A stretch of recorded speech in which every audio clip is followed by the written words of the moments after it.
balik lagi di konten bereaksi. Akhirnya setelah sekian lama kita kembali lagi mereview film-film yang sedang tayang di bioskop ya. Karena film yang mendominasi kemarin film horor ya, rata dan horor busuk. Dan kita rehat untuk berpuasa, ibadah Ramadan.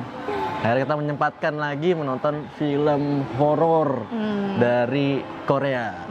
Dan film yang kita tonton hari ini adalah Marui Video. Ya, Marui Video ini disutradarai oleh Yeon John Hyung.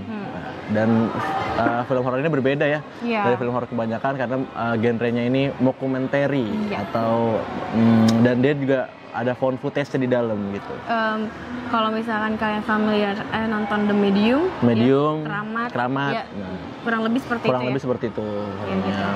Jadi Marui Video ini bercerita tentang seorang reporter yang ditugasin ke kantor kejaksaan di Korea Selatan. Iya, nah terus si reporter ini mau menyelidiki tentang video yang katanya tuh terkutuk dan brutal dan nggak boleh dicari tahu. Iya, karena tuh isi videonya tuh terlalu brutal gitu, disturbing gitu, video pembunuhan di Losmen tahun 1992. Nah videonya tuh karena terlalu disturbing gitu, makanya disembunyikan di ruang bawah tanah si kejaksaan. Dan nggak boleh dicari sebenarnya. Tapi sering diomongin sama orang-orang kejaksaan itu karena gosipnya banyak, rumornya banyak banget. Akhirnya si reporternya ini mau mencari tahu ya, dan pengen menguak sebenarnya ada kisah apa di balik si rekaman video tersebut. Jadi kisah awal mula ini dari penyelidikan pembunuhan di Losmen di Busan.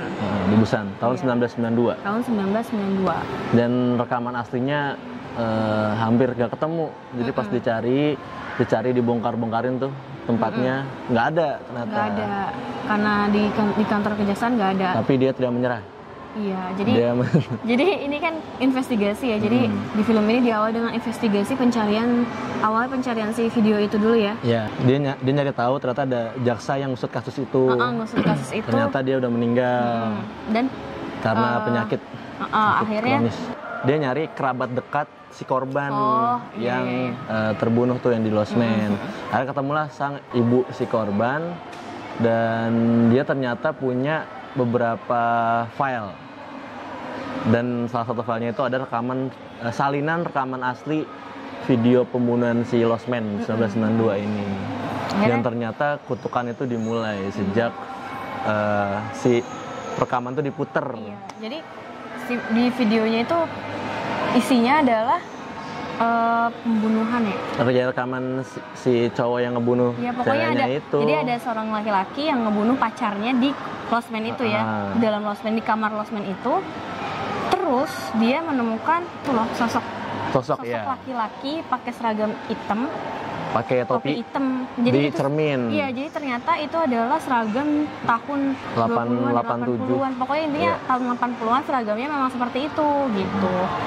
Akhirnya dan ternyata dia baru menemukan kalau sebenarnya kasus ini tuh nggak kasus murni pembunuhan tapi menyangkut supranatural. Gitu. Dan dari situlah terkuaklah bahwa kasus yang sosok tadi tuh ternyata dia memang ada orangnya ya. Iya, ada orangnya dan udah meninggal. Ternyata ada kasus di mana kasus mengerikan gitu. Jadi lebih besar daripada si Losmen-nya ini. Nah, kita sempat pecah fokus ya. Jadi ini fokusnya kemana ya? Ke si Losmen-nya ini, tapi ternyata di balik pembunuhan Losmen itu ada mengandung jadi dikiranya misteri gitu. Video Losmen tadi tuh emang video yang karena pembunuhan itu sendiri, tapi ternyata enggak gitu ya. Enggak. Ternyata memang ada sosok si laki-laki itulah yang menjadi inti dari cerita semuanya. Yang membisikkan sesuatu atau merasuki nih jadi si cowoknya. Jadi tuh kayak dirasukin gitu. Serem banget ya. Serem banget. Jadi akhirnya si reporternya investigasi. Jadi ada reporter, terus ada si perempuannya. Tadi reporternya itu Sang Chul ya namanya? Hee. Enggak, yang kepala reporternya Jun Seo kan? Ya siapalah itu. San Chung Hee. Nah itu diperanin oleh Seo Yun Woo. Dan reporter wanitanya si Eun Hee ya, diperanin sama Jo Min Kyu. Nah jadi banyak cast yang gak familiar ya. Kamu suka nonton Korea, tidak familiar? Enggak. Mungkin ada, cuman nggak ngeh aja sih. gitu kan. Jadi si Eun-hee sama Sang-chun ya, siapa namanya tadi? Iya bener, Sang-chun itu. Iya, kepala reporter. Pergi akhirnya menelusuri kan. Setelah mengetahui bahwa kasus tadi tuh si laki-laki itu adalah kasus pembunuhan ya, ibu sama anak perempuannya. Terus si laki-lakinya ini bunuh diri dengan membakar dirinya. Dugaannya ya. Seperti itu. Jadi keluarga, anak laki-laki, dia punya adik cewek, punya ibu, dibantai nih ibu sama adeknya. Ya. Terus terakhirnya dia bunuh diri dengan cara ngebakar diri. Nah, si cowoknya tadi namanya si Kyung-ho ya, Cha Kyung-ho ya. Cho Kyung-ho. Gitu. Nah, untuk menguak itu akhirnya mereka pergilah ke rumahnya itu kan ya. Dia ke rumah kerabat terdekat dan akhirnya ketemulah pamannya ya, katanya pamannya. Iya, pamannya yang mewarisi rumahnya. Yang biasa itu namanya. Cha Yong-tae. Cha Yong-tae. Yang ternyata kerabat dekat kata dia bilang. Kerabat jauh. Kerabat jauh. Jadi dia sempat tinggal bersama keluarganya mereka. Kemudian terjadi peristiwa seperti itu kan ya. Akhirnya rumahnya diwarisin sama dia, tapi kan akhirnya dijual lah ya. Dijual. Dia pergi ke tempat yang lain dan tempat itu jadi kosong, tempat terlantar dan berhantu. Tinggal di Lost Man yang itu, tempat pembunuhan Lost Man itu di lantai paling atas. Iya. Jelimet banget. Jelimet. Dan terus ternyata setelah wawancara dan segala macam, nanti kerabat jauh, tapi dia menemukan fakta bahwa ternyata setelah ditelusuri sama pihak kepolisian ya, dia ngebuka file-file lama. Dia intinya ini investigasi. Iya, sampai nyari-nyari rumah yang dibeli ini sama siapa, kasus ini siapa, dan akhirnya terkaitannya sama ada yang pernah masuk rumah sakit jiwa pada zaman itu. Dan jadinya menambah praduga bahwa si anaknya tadi, anak laki-lakinya itu ternyata bukan yang dugaannya tidak membunuh. Tapi bukan dia yang membunuh sebenarnya. Bukan dia yang membunuh gitu. Jadi kayak ada pelaku lain dan dicurigain si paman yang tadi yang kabur tadi. Dan paman yang kabur yang tinggal di Lost Man tadi. Dan paman itu ternyata nonton di film. Intinya sih gitu ya. Yeah. Nah, ternyata video ini tuh terkutuk. Jadi video Lost Man, pergi di Lost Man 1992 ini terkutuk. Video itu terkutuk. Siapapun yang nonton video itu bakal dihantui sampai mati. Iya, dan ngebunuh siapapun yang nyari tahu. Iya. Jadi si reporter cewek yang tadi si Eun-hee di awal itu dia sempat sakit dan pada akhirnya kerasukan dan akhirnya di masukin lah intinya di dengan possession, segala macam di di ruqyah. Ruqyah. di gini ternyata bukannya sembuh malah menjadi-jadi. Jadi memang apa ya, nggak mempan, harusnya dibaca Al-Fatihah. Iya. Tapi serius, kalau kalian suka film horor yang beda, ini cocok sih buat ditonton. Fresh. Jadi kalau yang suka The Medium, suka. Tapi kalau The Medium itu kan full dokumenter. Dokumenter tuh pure dia jadi POV utamanya wartawannya. Kalau ini kan banyak POV. Jadi ini kayak kumpulan footage gitu ya. Ditambah phone footage, gitu. Sama sih kayak Keramat juga lah ya. Kan Keramat juga kayak gitu ya. Bedanya dia. Cuma kali satu kasus dan sedang berjalan. Iya sih. Kalau ini dia kan menguak lagi dalam bentuk dokumenter gitu. Iya. Jadi dia istilahnya dalam cerita ini lebih fokus ke investigasi penguakan siapa pembunuhan kayak detektif di kasus gitu. Iya, jatuhnya lebih kayak banyak investigasinya. Kalau misalkan kalian mengharapkan horor-horor yang jump scare yang menakutin ya. Jump scare tipis di sini. Banget sih. Lebih kayak kalau suka detektif mungkin rekomendasi banget ya. Karena dia menjelaskan scene per scene itu dengan puzzle gitu. Dan kita harus mencerna sendiri ya. Kadang disepil di awal, nanti pas mau mendekati pertengahan film, ending film tuh dijelasin lagi alasannya kenapa dan ternyata siapa yang membunuh, siapa yang ada di ruangan ini dan gitu. Alasan kenapa bisa terjadi gentayangan tuh hantu gitu ya istilahnya ya. Tapi yang seru juga salah satunya banyak angle-angle kamera di sini. Kayak angle CCTV. Jadi nggak ngebosenin ya filmnya. Iya, nggak begini terus nih kameramen. Ada di CCTV, ada di bus juga tuh. Jadi bus 1, 2, 3, 4, 5, 6 di layar.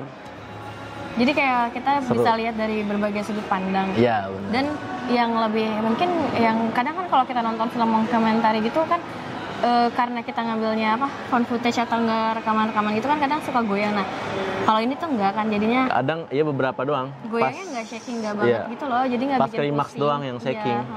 Nggak bikin pusing, nggak banyak bikin pusing, jadinya bisa fokus buat nonton gitu. Dan cari tahu sebenarnya arahnya kemana. Dan ternyata baru terjawab di akhir-akhir film. Karena di situ nanti dijelaskan kenapa, apa dan gimana. Ternyata. Jadi dia si wartawan udah ngomong pas ceweknya kerasukan, ceweknya sakit. Dia harusnya tuh berhenti di situ penyelidikan, tapi malah dilanjut. Dan akhirnya membawa bencana kepada mereka. Dan akhirnya bisa tonton sendiri. Jadi scene awal tadi tuh nyambung ke scene akhir ternyata. Gitu.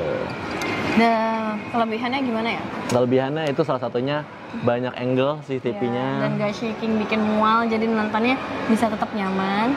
Dan salah satu cerita ke cerita nyambung dengan cukup baik ya. Jadi nggak banyak plot hole. Gitu ya. Ada naratornya sendiri yang ngejelasin. Kalau kita juga bisa mencerna sendiri. Jadi film ini tuh kayak mikir.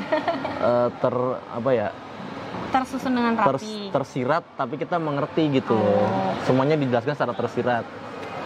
Juga banyak rapi sih filmnya ya, rapi. Cuman memang kalau misalkan kalian nonton nggak bisa hilang fokus sih, jadi harus fokus banget, fokus sama nama-namanya. Kita aja tadi agak bingung ya ini siapa.